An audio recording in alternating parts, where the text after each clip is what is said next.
আকাশবাণী শিলচর আঞ্চলিক সংবাদ পড়ছি সৌমিত্র চৌধুরী।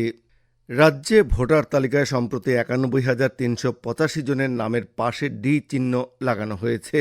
এর মধ্যে রাজ্যে ৫৬,৭২৮ জন ডি ভোটারকে বিদেশি ন্যায়াধিকরণের পক্ষ থেকে বিদেশি হিসেবে ঘোষণা করা হয়েছে বলে গৃহ ও রাজনৈতিক পরিক্রমা বিভাগের মন্ত্রী পীযূষ হাজারিকা জানিয়েছেন। গতকাল বিধানসভায় বিধায়ক নুরুল ইসলামের উত্থাপন করা এক প্রশ্নের উত্তরে মন্ত্রী শ্রী হাজারিকা জানান যে পরবর্তী পর্যায়ে যারা হাইকোর্টে আবেদন করেছেন তাদের মধ্যে ৮৩১ জনকে বিদেশি বলে রায় দেওয়া হয়েছে।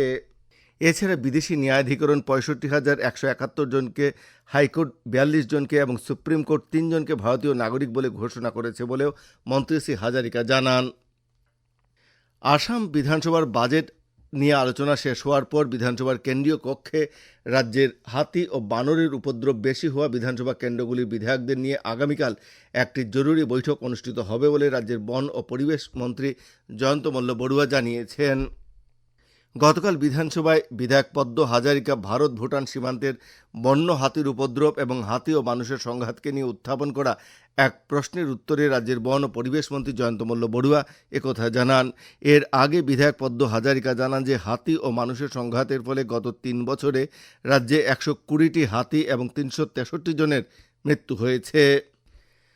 আসাম কৃষি বিশ্ববিদ্যালয়ে ২০২৬-২৭ শিক্ষাবর্ষে স্নাতক পাঠ্যক্রমের নাম ভর্তির জন্য সাধারণ প্রবেশ পরীক্ষা আগামী ১৮ জুলাই অনুষ্ঠিত হবে। এই পরীক্ষা শিলচর, গুয়াহাটি, যোরহাট, তেজপুর, কোকরাঝাড় সহ রাজ্যের মোট ১৮টি কেন্দ্রে ৩টি পর্যায়ে অনুষ্ঠিত হবে। আবেদনকারীরা তাদের প্রবেশপত্র বিশ্ববিদ্যালয়ের ওয়েবসাইট www.aau.ac.in থেকে ডাউনলোড করতে পারবেন। শ্রীভূমি জেলা উন্নয়ন সমন্বয় ও পর্যবেক্ষণ কমিটির এক সভা গতকাল জেলা আয়ুক্তের কার্যালয়ের সভাকক্ষে অনুষ্ঠিত হয়। করিমগঞ্জের সাংসদ কৃপানাথ মালার পৌরোহিত্যে আয়োজিত সভায় জেলার বিভিন্ন উন্নয়নমূলক প্রকল্পের অগ্রগতি, পরিকাঠামো উন্নয়ন, কেন্দ্র এবং রাজ্য সরকারের বিভিন্ন জনকল্যাণমূলক প্রকল্পের বাস্তবায়ন নিয়ে আলোচনা করা হয়েছে। সভায় জেলা আয়ুক্ত প্রদীপ কুমার দ্বিবেদী, বিধায়ক জাকারিয়া আহমেদ, ভারতীয় জনতা পার্টির জেলা সভাপতি সঞ্জীব বণিক সহ বিভিন্ন বিভাগের শীর্ষ আধিকারিকরা উপস্থিত ছিলেন। হাইলাকান্দির বিধায়ক ডক্টর মিলন দাস গতকাল মুখ্যমন্ত্রী ডক্টর হিমন্ত বিশ্ব শর্মার সঙ্গে সাক্ষাৎ করে আগামীতে অনুষ্ঠেয় রাজ্য সরকারের তৃতীয় ও চতুর্থ শ্রেণীর পরীক্ষার একটি কেন্দ্র হিসেবে হাইলাকান্দি জেলাকে অন্তর্ভুক্ত করার আবেদন জানিয়েছেন। সেই সঙ্গে বিধায়ক ডক্টর দাস অসম পুলিশ নিয়োগ পরীক্ষার শারীরিক সক্ষমতা পরীক্ষা এবং সাক্ষাৎকার গ্রহণের জন্য একটি কেন্দ্র হাইলাকান্দিতে নির্ধারণ করার অনুরোধ করেন। এ বিষয়ে বিধায়ক ডক্টর দাস জানান যে হাইলাকান্দিতে এই পরীক্ষা কেন্দ্র চালু হলে জেলার পাশাপাশি পার্শ্ববর্তী এলাকার পরীক্ষার্থীরাও উপকৃত হবেন। হাইলাকান্দির জেলা আয়ুক্ত জয় বিকাশ গতকাল জেলায় কৃষি নিবন্ধন কর্মসূচির অগ্রগতি নিয়ে জেলা কৃষি বিভাগের সঙ্গে একটি বৈঠকে মিলিত হয়েছেন। বৈঠকে জেলা আয়ুক্ত কৃষক নিবন্ধনের বর্তমান অগ্রগতি এবং নিবন্ধন প্রক্রিয়ার গতি সম্পর্কে আলোচনা করেন। জেলা আয়ুক্ত জেলার সব যোগ্য কৃষকদের নির্ধারিত সময়ের মধ্যে নিবন্ধন নিশ্চিত করার উপর গুরুত্ব আরোপ করেন। অসম গোর্খা স্টুডেন্টস ইউনিয়নের উদ্যোগে গতকাল হাফলং জেলা গ্রন্থাগার প্রেক্ষাগৃহে আদি কবি ভানুভক্ত আচার্যের ২১২তম জন্মজয়ন্তী বিভিন্ন কার্যসূচির মধ্য দিয়ে পালিত হয়।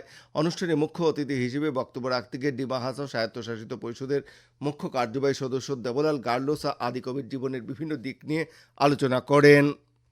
বরাক উপত্যকা বঙ্গ সাহিত্য সংস্কৃতি সম্মেলনের উদ্যোগে পরিচালিত দূর শিক্ষাকেন্দ্রের ১ বছরের বাংলা ভাষা ডিপ্লোমা পাঠ্যক্রমের চলতি শিক্ষাবর্ষের ভর্তি প্রক্রিয়া শুরু হয়েছে। এ সম্পর্কিত বিজ্ঞপ্তি আগামী ২রা আগস্ট বরাকবঙ্গের ওয়েবসাইটে প্রকাশিত হবে। ভর্তির জন্য অনলাইন রেজিস্ট্রেশন আগামী ৩রা আগস্ট থেকে ১৬ই আগস্ট পর্যন্ত চালু থাকবে।